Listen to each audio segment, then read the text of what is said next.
ajo që na ndihmon në luftën dhe në përpjekjen ndaj shejtanit mallkuar, vëllezër dhe motra, është dhikri, është përmendja e Zotit. Dhikri është imunitet, dhikri është mburojë.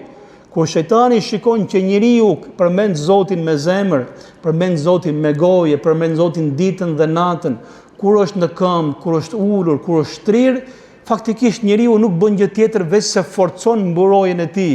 Pastaj influenca e shejtanit mallkuar ndaj këtij njeriu është shumë e vogël.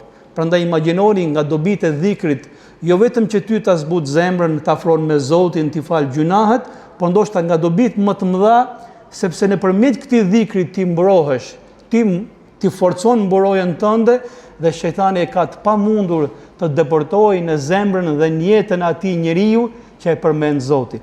Shifni duat që na ka mësuar profeti sallallahu alaihi wasallam. Mbulojnë çdo cep të kohës dhe çdo vend njeriu.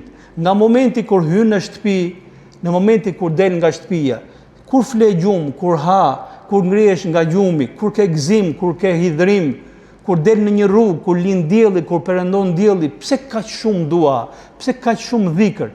Sepse një nga arsyet e këtij dhikri është se ai të mbron dhe ai të forcon ndaj kurtheve të shejtanit mallkuar.